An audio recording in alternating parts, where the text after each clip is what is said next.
Oi, oi, oi, eu sou Thiago França e esse é o Sabe Som.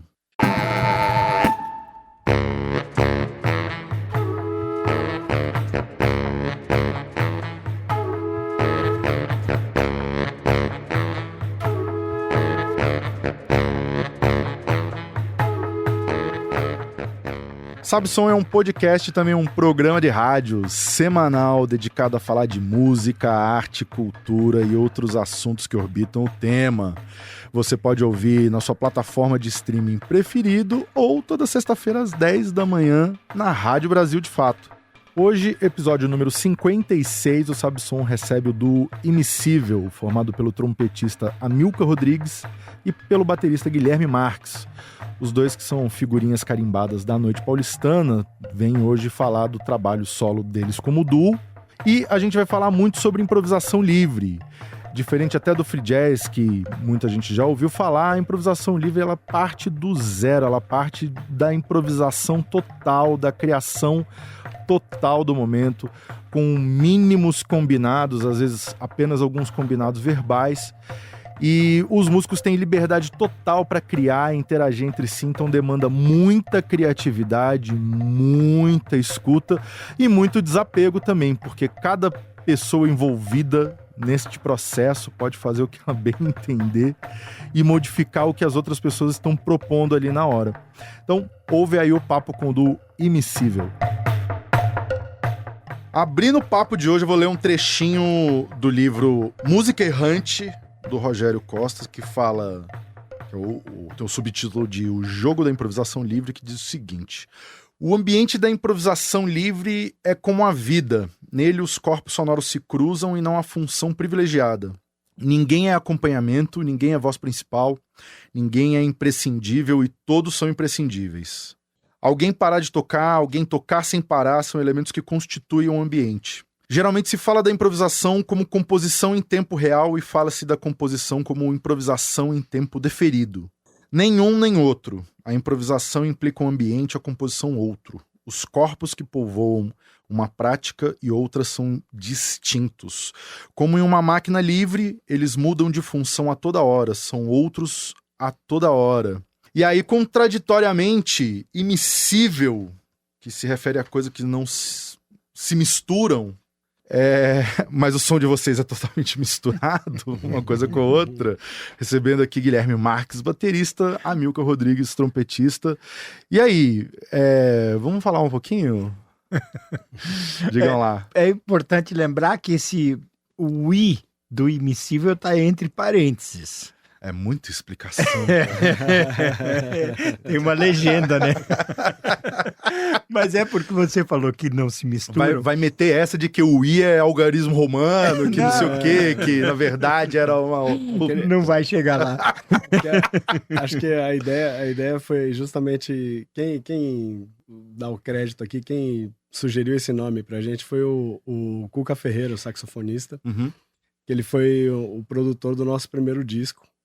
Que o nome ele sugeriu o nome como o nome do disco, né? De Imissível, com esse entre parênteses, assim, como uma coisa que pode ser missível ou imissível. Então, às vezes, o som pode se misturar, como pode também não se misturar de maneira nenhuma, né? Tá, pra você que tá nervoso aí com esse termo, que eu tive que dar uma gugada nele, significa justamente isso. Das coisas que não se misturam ou que se misturam. O Cuca, quando eu trouxe essa ideia, ele trouxe um conceito elaborado. Ele se preparou para o assunto. Ele realmente se preparou para o assunto, trouxe uma folha, assim, uma coisa toda de quem vem da publicidade e quando elabora uma ideia, tem começo, quando precisa vender a ideia, vende bem. Sabe o que tá fazendo. Ele trouxe isso de uma maneira bem elaborada, mas no final das contas eu acho que ele tem uma certa razão, assim, na maneira como ele expôs a coisa, tirando do aspecto conceitual. Acho que é um pouco disso. O que a gente faz, não só nós dois, mas acho que todo mundo, quando toca, tem um pouco dessa ideia de que a gente conversa, a gente dialoga e a gente tanto expõe a nossa identidade, a nossa personalidade, quanto a gente aceita e recebe um pouco da identidade, personalidade das pessoas que tocam com a gente. E isso é um pouco o que esse nome traduz, essa liquidez, sabe? Essa coisa que em alguns momentos se mistura, então são identidades que se misturam compondo uma nova situação, e em alguns momentos não. E acho que isso faz parte da música improvisada em geral, né?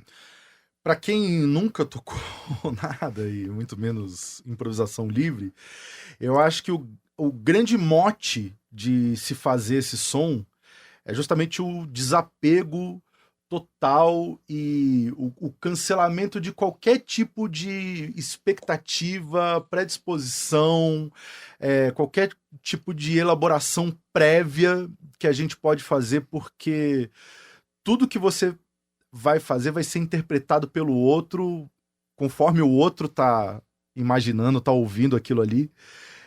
Imagina que você toca uma nota e aquela nota pode, na sua cabeça, ela tem um ritmo, ela tem um andamento, tem uma pulsação, ela pode fazer um sentido numa harmonia, vem outra coisa, vem outro ritmo.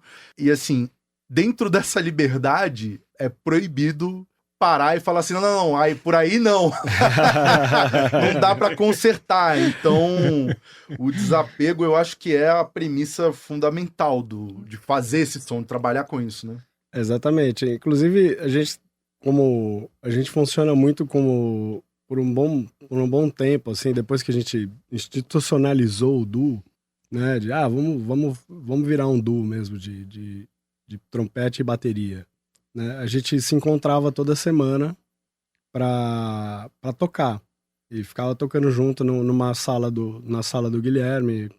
E aí a gente até brincava com isso, assim, que esses ensaios, de certa forma, eles serviam mais pra gente descobrir o que a gente não ia usar nos shows do que combinar alguma coisa pra tocar no show propriamente dito, assim, né? Tipo, vamos manter essa melodia aqui pra fazer no show, tal. Toda vez que a gente tentou fazer alguma coisa parecida, deu errado, assim. Na hora do show saiu de outro jeito, não ficou legal, ficou uma coisa meio artificial. Então a gente falou, tá bom, vamos só fazendo tocar. Um corte no assunto pra gente retomar ele mais na frente, que eu acho que isso ainda é algo muito importante, ainda é muito novidade. Acho que não diria assim, nem só no Brasil, né? Porque a gente também, tocando em outros lugares do mundo, a gente vê também que, assim, não são grandes audiências, são grandes públicos. Que, né, não é, assim, exatamente uma cultura super difundida e tal.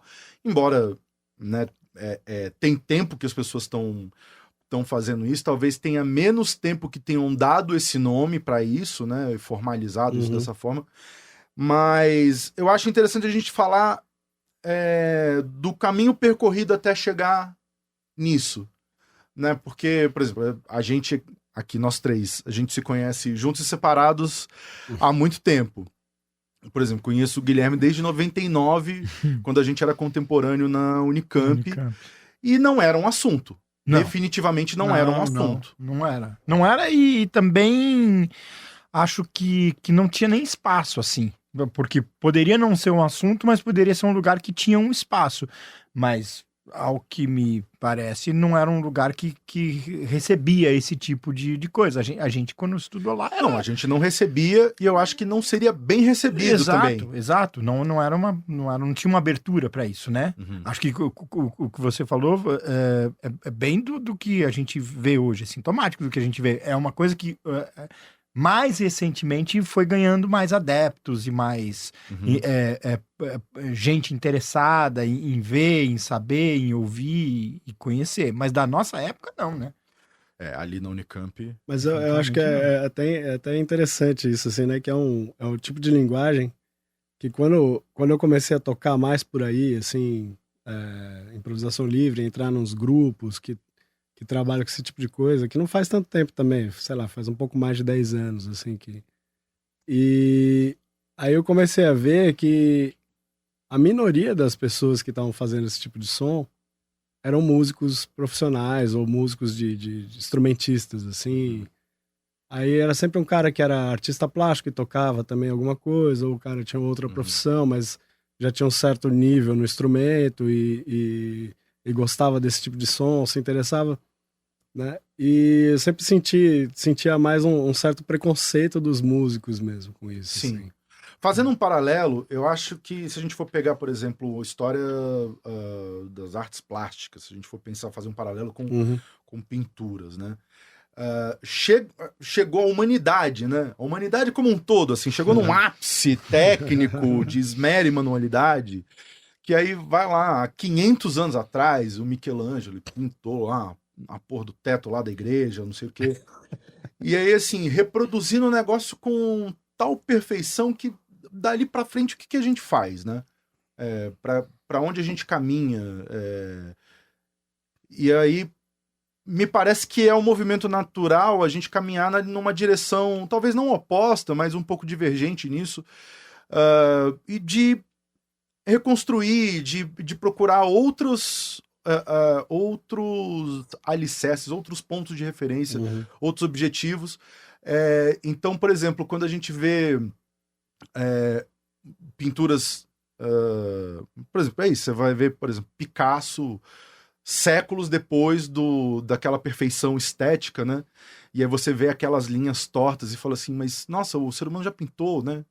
Com perfeição ali, já se reproduziu com perfeição, e agora virou um quadrado, né? Aquele sentimento de que porra é essa? Então eu acho que faz um certo sentido, né?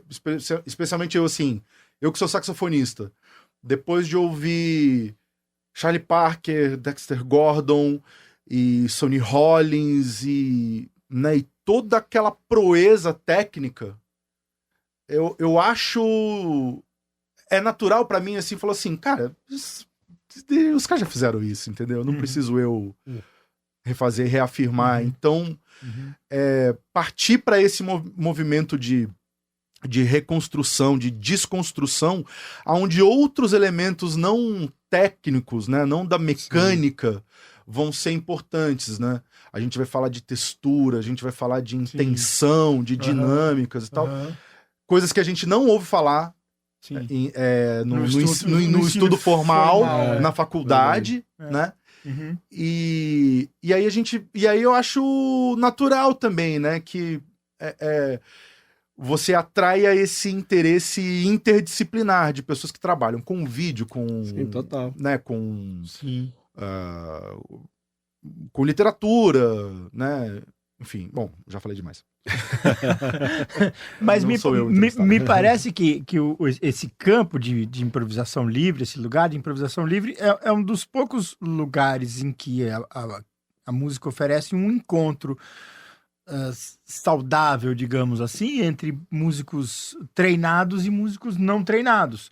Porque, de um lado, você tem os músicos não treinados, que não têm um apuro técnico, um refinamento do instrumento, mas que conseguem alcançar um bom nível de expressividade. E, de outro lado, você tem os músicos bem treinados, formalmente treinados, que precisam abrir mão de uma série de recursos para poder conseguir dialogar dentro. Por isso que eu acho que o que o Amilcar falou faz sentido, que os músicos profissionais, digamos assim, olhavam torto para quem faz improvisação livre, porque no final das contas os músicos que estavam caindo para esse lado, estavam abrindo mão de uma série de recursos de treinamento para poder tocar aquele som, e pensando nesse tipo de elemento expressivo,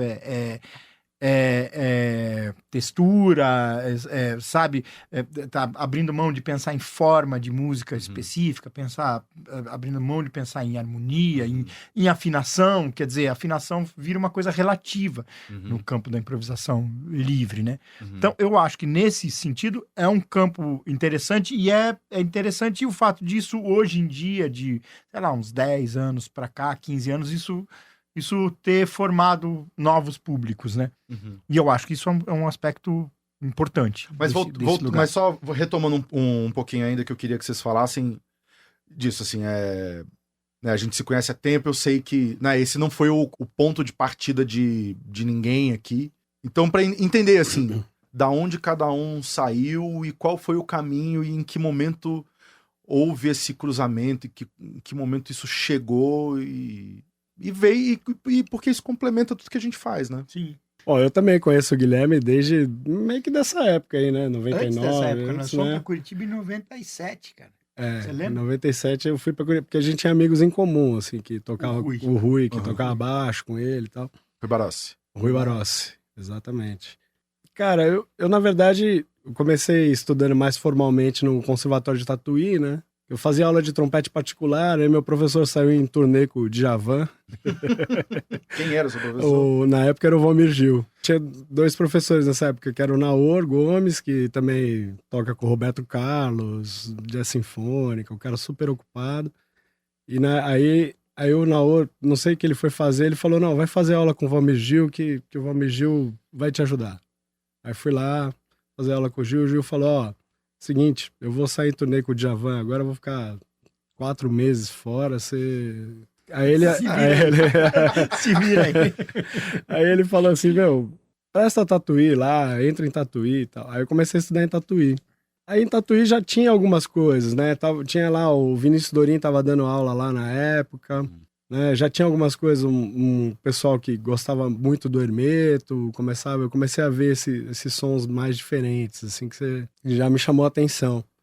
Mas aí eu entrei na faculdade, na Santa Marcelina, e me chamaram para tocar numa banda de um pessoal da composição, que não era nem não era da música, do bacharelado do instrumento, né?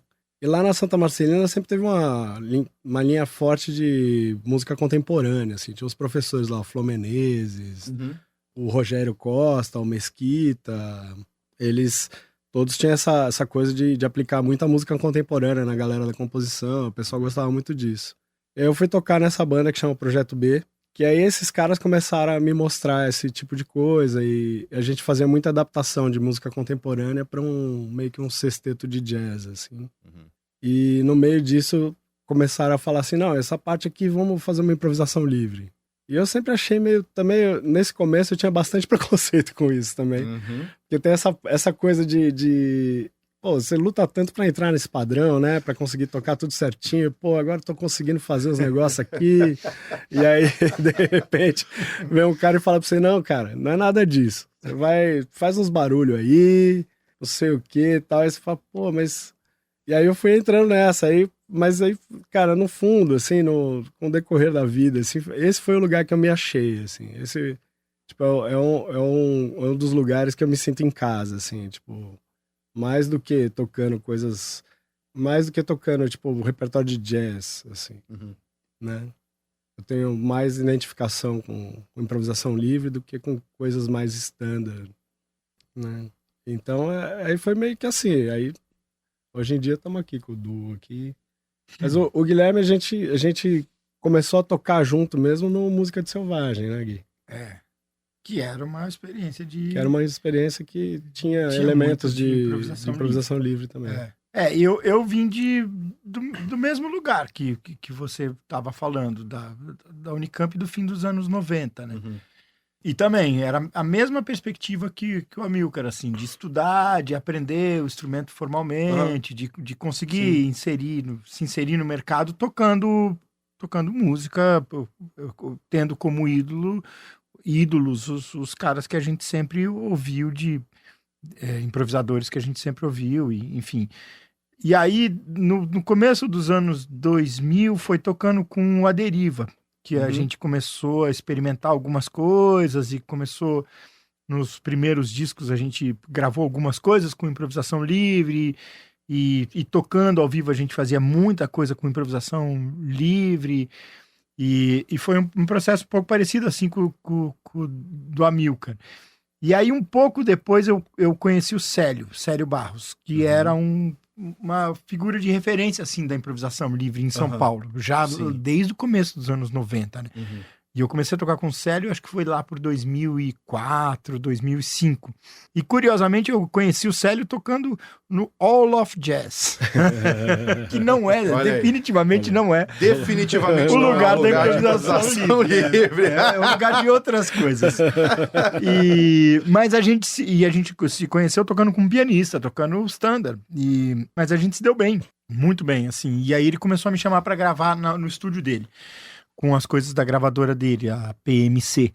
E aí eu conheci um monte de gente por meio do Célio e fiz muita sessão. Ia lá na casa dele, ele ficava fazendo sessão de improvisação, ele gravava. Agora ele tá lançando boa parte do acervo da PMC que ele gravou ao longo de, sei lá, de uns 20 e tantos anos lá na casa dele. E ali, outro dia, ele até me escreveu ano passado para falar de um negócio que a gente gravou e que virou um disco. Enfim, ali foi uma escola. Depois dali para frente, conhecendo o Célio e um monte de gente que orbitava em torno dele, isso, na minha experiência, virou uma prática regular, assim, Sim. de tocar com um monte de gente. O A Deriva tocou muito com teatro, né? Tem uma conexão forte com o teatro. Com o teatro e lembro, sei lá, há uns 15 anos atrás, indo ver peça com vocês tocando lá na Mário de Andrade? Sim, não, na Oswald. E aí é isso, né? O teatro, ele é legal pro músico, porque ele põe a gente assim, vai tocar no meio da rua. Não como bloco de carnaval, mas assim, vai tocar no meio da rua. Vai tocar com os carros passando, vai tocar atrapalhando o trânsito. E aí, assim, não faz sentido você pegar ali o Real Book, abrir ali, tocar um standard, né? Não faz sentido isso, né? Não faz sentido. Vamos tocar ali um All of Me. A menos que isso tenha uma conexão com a cena, dramaturgia. Mas, né, imagino que esse contexto todo também faz a cabeça ir para um outro lugar, né? Faz, e eu acho que a galera que faz teatro e os músicos que tocam teatro acabam também sendo expostos a um tipo de situação que a gente comentou aqui agora há pouco, que é essa de você se desprender um pouco daquelas amarras que a gente constrói ao longo do estudo formal. Quer dizer, em muitas situações em que você vai tocar com cena, com teatro, enfim, não importa muito se você toca bem. Sim. Importa tanto o que você consegue produzir em relação à cena, no diálogo com a cena, entende? Então, muitos músicos de teatro, às vezes, vêm desse mesmo lugar de improvisação livre, que são, digamos assim, músicos marginais. Se a gente imaginar que o centro disso são aqueles músicos mais treinados. Sim, se a gente considerar a academia, o lugar de referência, o central, exato, né? Exato. E aí a galera que faz teatro tem que toca com teatro tem esse treinamento de você entender como dialogar com cena, como dialogar com um texto, com um diálogo que está lá. Então você ali é só mais uma peça naquela estrutura performática. Você não é o centro do negócio, sabe? Sim. Que é exatamente o que o trecho do Rogério aqui fala. Né? Não tem um protagonista, ninguém é imprescindível e todo mundo é imprescindível o tempo inteiro, né? Sim. Porque eu acho que, assim, a coisa da improvisação livre, na verdade, quando parece que não tem ninguém se ouvindo, né? Tá todo mundo se ouvindo ali. Eu acho que caramba. De tudo que eu já fiz na vida, assim, nenhum estilo, nenhum contexto demanda tanta audição quanto a improvisação livre, porque justamente não tá combinado, não tá previsto nada, e você tem que estar 100% atento, 100% presente ali pra fazer aquele negócio evoluir, né? E às vezes você nem conhece a pessoa, né? Não, mas aí é situações da vida de músico que aí eu vou te falar também que, cara, pro bem e pro mal, tá? Essas coisas aí são situações insalubres. Às vezes está em muita coisa boa, mas também está em... Mas isso é parte da graça do jogo, eu acho. Essa é parte da graça do jogo, porque quando você toca uma coisa totalmente preparada, quer dizer, é uma composição, tem um arranjo e você tem uma expectativa de alcance. Você quer chegar naquele lugar. Quando você abre mão disso, você está imediatamente aceitando o fato de que pode dar muito errado. Sim. E eu acho que com o tempo e a prática, a gente aprende algumas maneiras, algumas estratégias de fazer dar certo. Mesmo quando a coisa não tá indo muito bem. Você lembra uma vez que a gente foi ver o duo lá do Peter Evans? Peter Evans não, do Vandermark. Ken Vandermark com o Paul Nielsen-Love. Cara, foi impressionante, assim, porque eram peças assim de improvisação longas, era um show mesmo no teatro. As peças estavam tudo indo muito bem, estava tudo muito encaixado, assim. E numa das peças deu uma abaulada, assim, que deu pra sacar Aquela aqueles... barrigada. Aquela barrigada. aqui. Só que aí é que o negócio ficou interessante, porque quando você saca isso, a primeira coisa, pelo menos que vem na minha cabeça é, puxa, vamos ver como é que eles vão sair dessa. Aham. E, cara, a saída foi, assim, genial, assim, sabe? Porque isso eu acho que é parte do treinamento, de você... Quando Sim. você percebe que a coisa tá desandando, você busca um outro lugar de concentração, um outro lugar Sim. de presença, assim, pra modificar o jogo. Cara, é engraçado, assim, eu acho que a ferramenta mais importante que a gente tem da improvisação livre é a memória. Né? Durante muitos anos tinha o Marginals, né, que era um trio de improvisação livre, que era eu, Marcelo Cabral e o Tony Gordon em bateria. E a memória era a ferramenta mais importante, até no sentido de lembrar que, aí, por exemplo, a gente tocava toda terça-feira na Matilha Cultural. Então a memória era fundamental para eu chegar lá e lembrar que, assim, pô, semana passada o Cabral começou puxando uma melodia com arco no baixo acústico e o Tony veio comentando uma coisa com os pratos e tal, e de tomar a iniciativa para já de cara chutar a bola para um outro lado, para a gente não ir para esse lugar. Isso é Então legal. já começar uma coisa, propondo ritmo, propondo coisa e tal. Sim. E por mais que a gente esteja desconstruindo uma coisa, tem... Óbvio, a gente tem ali, né? Tem a nossa memória muscular, tem coisas ali que a gente sabe que vai, em alguma medida, funcionar, e você fica numa linha tênue entre, né, aquilo ali, os padrões, as coisas que você já fez, entre a sua bola de segurança e o novo total, sabendo que, assim, isso era uma coisa que eu falava com os caras toda vez. Se em algum momento não der ruim, tem alguma coisa errada. Se alguma coisa não der essa barrigada, se ficar tudo bom, a gente tá indo na bola de segurança. Então, eu acho que isso, até num sentido muito maior, mais amplo, mais profundo, eu acho que isso desconstrói até o que é a figura do artista frente ao público, que, assim, vem aqui hoje, tô te convidando você a ver eu me fuder aqui em cima do palco. Cara, mas você lembra uns anos atrás que teve um show na Sala São Paulo do Wayne Shorter com o Herbie Hancock? Pouco tempo atrás. Sim, cara, como é maravilhoso isso. Eu acho genial. Porque são duas figuras, cara, são duas figuras de muita envergadura. Então, as pessoas que vão assistir vão desde daquelas pessoas que ouviam eles nos anos 60 e cresceram e envelheceram e ficaram nos anos 60, como a galera da nossa idade, o mais jovem que a gente, enfim. E de repente eles entraram e fizeram um concerto de improvisação livre, os dois só. E cara, virou uma guerra, porque teve gente que amou e teve gente que odiou. Sim. Isso é muito bom, cara. Esse show foi um grande acontecimento aqui na cidade. É um marco. E eu não fui, mas foi muito bom perceber o show e tentar decupar o show pelo que as pessoas me falavam. Claro. Então, assim, se essa pessoa tá falando que achou muito ruim, deve ter sido muito bom. É a mesma coisa.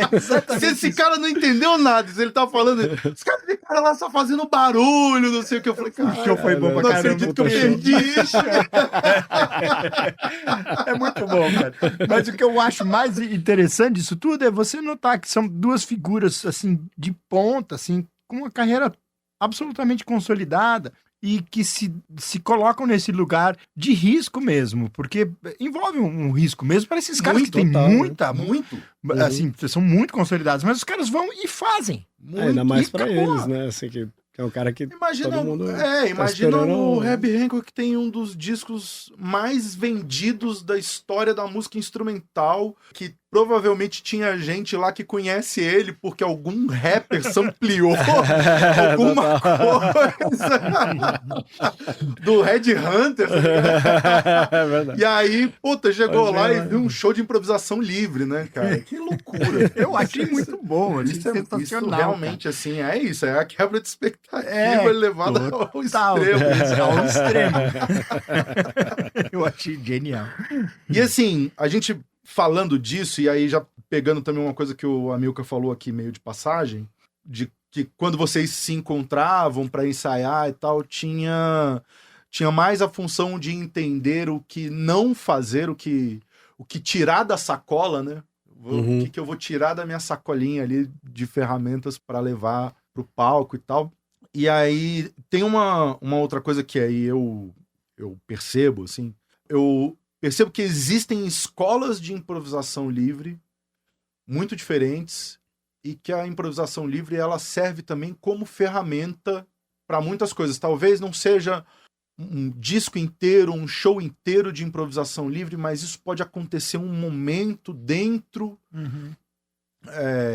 de um solo. Por exemplo, no Metá mesmo a gente usa muito isso, né? Tem momentos de solo que eles não têm marcação, eles não têm quadratura, eles não estão obedecendo a harmonia da música, a forma, a estrutura e tudo mais.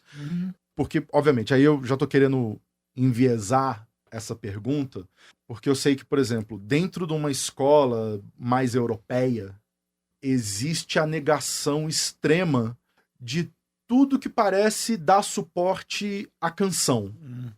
Tudo que remeta à harmonia tradicional, a uma melodia tradicional, a ritmos. Parece que essa é a negação dessa escola europeia. Vocês entenderam onde eu tô querendo chegar com isso, né? Eu não preciso explicar até o final. Eu acho que essa distinção é bem clara mesmo, assim. E a gente nunca se alinhou mais a uma coisa, mais a outra. Eu acho que a gente costuma usar elementos de um lugar e de outro, assim.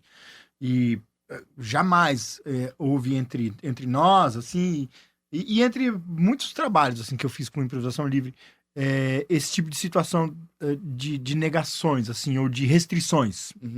Assim, eu já vi isso em alguns contextos, já vi isso em alguns lugares, mas eu particularmente acho que o nome improvisação livre ele deveria ser levado a sério no senso amplo. Então, sem improvisação livre, você pode fazer um ritmo ou você pode fazer um fragmento melódico e beleza. Isso é parte do jogo, é parte da graça do negócio.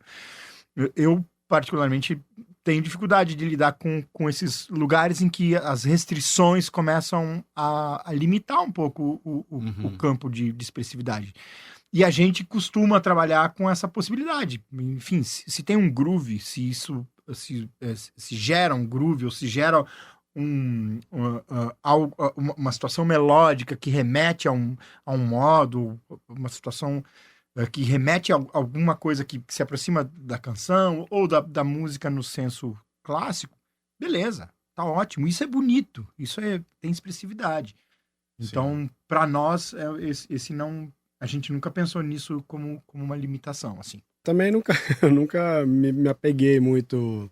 Tento não usar isso uma coisa pessoal, assim, de tentar fugir dos padrões característicos do meu instrumento, assim, né? Tem fraseado que todo trompetista faz, que é uma coisa que tá mais na mão do instrumento, que a gente... Isso aí eu tento evitar. Eu sei que não é sempre que acontece, né? Porque às vezes o bagulho tá tão dentro da gente que sai, né? Não sei, quando tá no meio de uma sessão, assim, eu costumo ver como é que tá rolando o meio, assim. Às vezes tá todo mundo fazendo uma negação, assim, tá um ruído, todo mundo fazendo uma coisa muito ruidosa e frenética. E eu penso assim, puta, ia ficar legal botar uma melodia lenta e bonita aqui no meio desse barulho todo, assim. Ou ao contrário, alguém tá fazendo alguma coisa legal que você fala assim, beleza, chega de coisa legal, vamos detonar a parada aqui e fazer um... Sim, porque como os antigos, né, exerciam a arte do diálogo, né, naquela época, Sócrates, né, Platão, nessa época e tal, o diálogo, ele pressupõe concordâncias e discordâncias, né? Então, movimentos de aproximação e afastamento, né? O silêncio, ele é muito causador disso, né? Quando a gente tá tocando e fica em silêncio, eu, pelo menos, aonde eu consigo decodificar isso pra mim, a sensação é essa. Quando eu tô usando o silêncio, a volta, a grande questão é, eu vou na onda ou eu vou pra outro lado? Né? É sempre isso, né? Parece que a sensação é um pouco essa, né? E eu acho que a gente precisa, voltando àquilo que você falou lá atrás, a gente precisa se desprender dessas preocupações, porque se você pensar, puxa, será que se eu fizer isso, aquela pessoa vai achar isso ou aquilo? Ou qual é o impacto que... Aí você já dançou, porque você já tá você já tá colocando um filtro naquilo que você vai fazer. E acho que o grande barato é não ter filtro. Então, às vezes você tá tocando e de repente surge uma coisa completamente inesperada. Não tem nada a ver com aquilo que você tava imaginando. E você vai ter que comprar aquela ideia. Ou, eventualmente, você não compra e vira o embate vira parte do diálogo. Agora, isso que você falou do silêncio é um negócio que eu acho importante, assim, e acho que é um negócio central, assim, no lugar da improvisação, assim. Eu acho que o silêncio é um lugar que a gente tem um certo medo, assim, de lidar, assim. E as pessoas têm um certo constrangimento, assim, de jogar com o silêncio. O silêncio é um negócio perigosíssimo, né? O silêncio, ele começa a aflorar coisas ali que estão escondidas, né? No silêncio a gente começa a ver uns fantasmas do passado, a gente começa a pensar, né? Mas é um negócio... eu acho um negócio muito massa quando as pessoas que fazem improvisação e jogam de uma maneira interessante com o silêncio, quer dizer, incorporam o silêncio para valer, eu acho muito bom, assim, porque o inverso disso é som o tempo todo, ruído o tempo todo, caos o tempo todo. Também você fica preso e limitado e acaba virando uma escola com padrões e com o que a gente chama dos leaks, né? Aquelas coisinhas que a gente tem pronta já na ponta do dedo para soltar a qualquer momento. Mas tem uma coisa que a gente conversa bastante, assim, como duo, assim, a gente sempre tem umas conversas assim do tipo, hoje, quando, sei lá, a gente vai tocar em algum lugar, tem a Porta lá na Vila Madalena, que é um lugar que super recebe esse tipo de som e tal. A gente tem uma data, vamos lá e tal, e aí, hoje, o que a gente vai fazer? Tem alguma coisa? Às vezes fala, não, vamos tocar, tá bom. Ou fala assim, cara, hoje eu pensei da gente fazer coisas curtas, assim, um assunto só. Sim. A gente vai, tipo, pegar um assunto, vai moer ele até cansar e parar. Mas, por exemplo, nem nos discos, nem nas gravações tem composições. Não. A gente tentou fazer alguma coisa, né? Voltando àquele assunto que a gente tentou fazer alguma coisa nesse sentido. Deu errado. E a gente tentou fazer uma outra coisa, que era, a partir da improvisação, extrair alguma coisa para fazer composição. Também deu errado. Porque muda o ambiente, cara. É uma coisa difícil de explicar, porque aquilo que acontece naquele momento, você tocando e você registrou, e você gosta, você acessar aquele lugar novamente, mesmo que você tire aquela melodia, você executa, ela tá em outro lugar. Eu puxei esse papo por conta de um papo que rolou, uma situação que eu tava fora do país e tal, conversando com o pessoal lá sobre improvisação livre, e aí eu tava conversando com 3 gringos lá, eu era o único não europeu da conversa. E pra mim bateu assim, e bateu mal, assim, ficou muito nítido como é uma coisa, né, como esse alicerce cultural dos caras, que é muito diferente do nosso, como isso impacta a criação deles, a busca deles, e quanto tem uma coisa assim, cara, desculpa, assim, sem querer polemizar, assim, mas tem uma coisa assim, quase ariana, assim, sabe? De negar tudo que é o que a gente aqui entende como fundamento. Né? Eu, enquanto brasileiro, músico, enquanto cidadão candomblessista, a negação do ritmo para mim é um problema.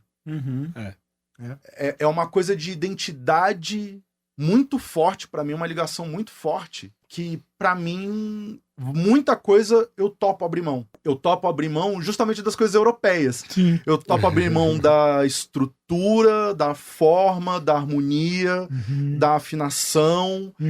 topo abrir mão de tudo isso, mas essas outras coisas, elas são importantes. O ritmo, ele é importante demais pra mim, porque eles estavam falando justamente disso. O papo começou deles falando de uma sessão de improvisação que tinha rolado dentro do festival que a gente tava fazendo parte da programação. E os caras estavam meio que metendo pau que, tipo assim, é muito fácil você pegar, fazer um groove e ficar jogando coisas por cima durante meia hora.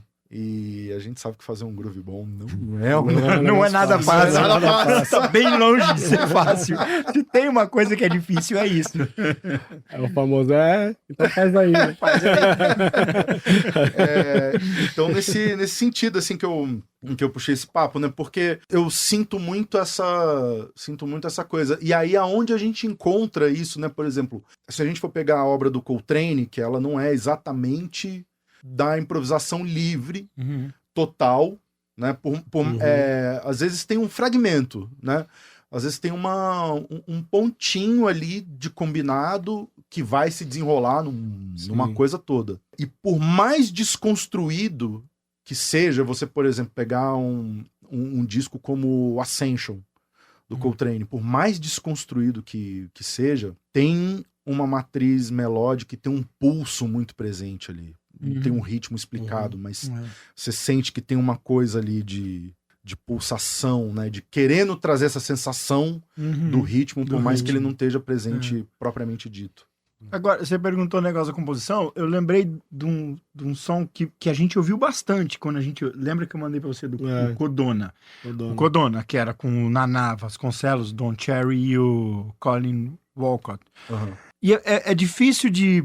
Em alguns momentos, são 3 discos que eles gravaram, mas em alguns momentos, assim, é difícil de você distinguir a fronteira entre o que é improviso e o que é tema. Sim. Às vezes eu acho que tem tema, mas é um tema tão aberto que ele é só um combinado verbal. Sim. Sabe? Tem ali alguma coisa. E tem muito ritmo. Sim. Tem muito ritmo. E foi uma coisa que a gente usou muito como referência quando a gente estava gravando o disco. Esses encontros que a gente fazia, e que às vezes a gente faz ainda, também tinha um pouco disso, de trocar experiências de escuta. Puxa, eu ouvi tal disco, ouviu aquele som, vamos ouvir esse negócio, tem um lance legal, a gente podia pensar um pouco dessa forma. E que eu acho muito legal. Isso é o oposto de você colocar restrições. Sim. É você ouvir mesmo aquilo que não tem nada a ver com o que você vai fazer, mas aquilo pode ter alguma coisa que te interessa e dali você desdobra para algo que está dentro desse campo de improvisação. Mas não é uma restrição. Tem ritmo pra caramba, tem modo, tem melodias bem acabadas, bem construídas, com começo e final, tem tudo. E pra gente isso sempre foi uma referência. Verdade. Teve aquele outro cara que eu te mandei, como é o nome? Aquele... Harvey Eriksen. Harvey Eriksen. Que ele fez um disco com o disco de Doom, né? Não, mas o que eu te mandei era um disco de Doom. Era com percussionista, né? Com percussionista, que era legal pra caramba, assim, que eram umas coisas, tudo gravado muito próximo, assim, sabe? Tudo muito delicado, assim, tudo completamente improvisado. Esse era outro rolê. Mas era muito massa. E esse cara esse trompetista, esse Harvey Eriksen, ele é massa, assim, que ele é só melodias. Não é um trompetista que fica usando muito as técnicas estendidas, assim, né? De ruído. É tudo umas melodias bem espaçadas, assim, o cara... Ele é super técnico, assim, mas ele não é um cara que usa de um certo virtuosismo, assim, né? Ele faz... Ele trampa só pro... Como é que eu explico? Pro som mesmo, do duo, assim, que é uma coisa bem contemplativa, assim, bem bacana. Sim. Filosoficamente falando, tal, aí vocês expliquem aqui como se eu não soubesse o porquê. Então, isso tudo que está sendo criado na hora, com todas essas referências, né, com a bagagem individual de cada um e com a troca que existe como duo e tal, e aí uma vez que está registrado em disco, não faz diferença para a pessoa que está ouvindo qual foi o processo para chegar naquilo ali, se foram anos de composição ou se aquilo ali foi feito na hora e tal. Mas interessa que isso não vai ser reproduzido nunca, jamais. Exatamente. Então, filosoficamente, nesse sentido, qual o papel do álbum na história desse projeto, na história do duo? Boa pergunta. Cara, eu acho Boa que pergunta. assim, a gente já estamos, saiu agora o segundo álbum, né? É gozado, assim, porque o primeiro a gente fez um processo que o Edu Marim cedeu o Galpão Cru, a gente fez meio que tava no final da pandemia, né? Tava meio que ainda as coisas estavam abrindo, não tava. E a gente ficou fazendo meio que uma residência lá, assim, meio que esses ensaios no Galpão, para justamente descobrir o som, né? E gravamos lá o primeiro disco, no meio porque esse galpão ele tava com uma exposição montada lá dentro. Era uma exposição tinham várias coisas de protesto contra o governo anterior, né? Pode falar o nome. Pode falar o nome. Aqui pode falar o nome. Era o pessoal... tinha várias coisas o governo que Estamos no Brasil de fato, gente. Pode falar o nome. Fala o nome do réu. Era uma exposição justamente de protesto contra a condução do Bolsonaro com a pandemia, assim, toda essa situação que a gente estava vivendo. E isso aí, de certa forma, influenciou no som, assim, né? No que a gente fez e tal. E convidamos a Jussara Marçal para participar do disco. Ela fez a sessão com a gente. Foi um dia de sessão. Fizemos lá, gravamos de manhã e à tarde.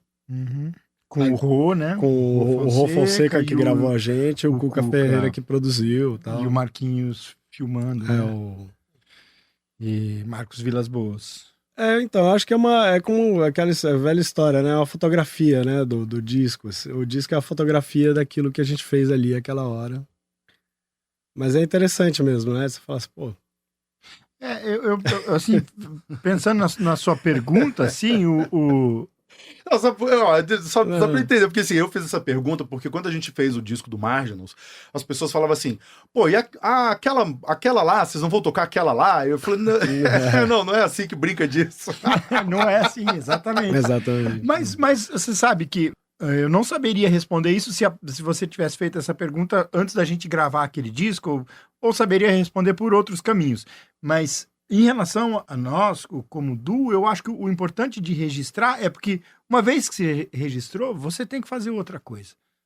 Eu acho que o disco, nesse sentido, tem um aspecto de dizer pra gente, é uma fotografia dessa fase disso, agora segue, faz outra coisa, precisa ter um outro disco. Sim. Tanto que esse disco que a gente está lançando agora, ele já é fruto do que veio depois disso, que foi uma série de encontros que a gente fez, assim, de gente que a gente conhece, nossos amigos e tal, que a gente chamou para tocar. Então, sei lá, a gente tinha uma data num lugar tal, chamava alguém, tinha uma data num outro lugar, chamava outra pessoa.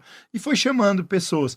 Enfim, porque acho que isso é importantíssimo nesse lugar de improvisação livre, como forma de alimentar o som. E aí a gente gravou com o Cabral, que foi uma das pessoas que Marcelo Cabral, exatamente, desculpe. Que fez com a gente algumas sessões em alguns lugares, em algumas situações, e naquela a gente resolveu gravar. E não é que aquela situação foi mais produzida do que outras situações. Ela foi igual às outras, só que com um equipamento para registrar. E virou um disco. E é completamente diferente do outro. E aí, eu, nesse sentido, acho que o valor do registro é um pouco de você fotografar aquilo que você fez naquela época, isso congelado empurra a gente para um outro lugar. Um parênteses editorial aqui, porque eu tô achando muito bom esse papo, porque ele tá muito alinhado com o episódio anterior que eu conversei com a Maria Beraldo, que ela falou exatamente disso. Quando você faz um disco, depois você quer fazer outro. Porque é isso, você tirou a foto e é isso, aí você cortou a barba, aquela foto já não vale mais. Né? É você, mas não é você. Exato. Mas assim, fala mais um pouquinho disso, que eu acho que é muito importante. Eu acho que a música experimental, a coisa da improvisação livre, eu acho que ela tem um viés muito político. Os caras do jazz que são referência pra gente, que trabalharam com isso, são pessoas de forte atuação política. Né? Quando a gente pensa... eu não tô pensando nem só na improvisação total, né? Mas que usaram a improvisação livre também como ferramenta, como artifício. Coltrane, do Art Ensemble de Chicago, do Ornette Coleman. Como que essa exposição contra o Bolsonaro, contra tudo que estava acontecendo ali naquela época, a gente tentando sair daquele caos do Covid e tal, como que isso mais diretamente, e aí obviamente para vocês dois ali, naquele momento, executando aquele disco, qual o impacto que tem? Quando a gente estava começando a produzir o disco, antes de gravar, conversando com o Cuca, conversando com o Rô, eu lembro de um negócio que o Cuca falou que eu achei bem, assim, importante, assim, sobre o que tocar, sobre o que fazer. A gente mostrou para ele várias gravações, porque a gente ensaiava e gravava. Todo ensaio que a gente fazia, a gente registrava. E eu mandei para eles, mandei pro Rô, mandei pro Cuca. E o Cuca, numa das reuniões, um pouco antes da gente gravar, falou um negócio que eu achei muito, muito bacana e que eu acho que deu um contorno no disco. Ele falou, cara, isso aqui tá um caos, tá um horror. Não dá pra gente fazer um disco agressivo. Não dá pra gente... Ele falando o que era a posição dele como produtor, o que ele achava, que ruído, que a agressividade, que não tava fazendo muito sentido, não tava vendo muito sentido nisso. E ele falou, por que vocês não experimentam fazer um disco bonito? Faz um disco de improvisação, mas procurando um lugar de beleza mesmo, melódica, enfim, que resvale em lugares tonais ou modais, mas que não massacra mais a gente. A gente tá saindo de 2 anos de só notícia ruim, só caos. Então, por que a gente não faz isso? E a gente conversou sobre isso e tal.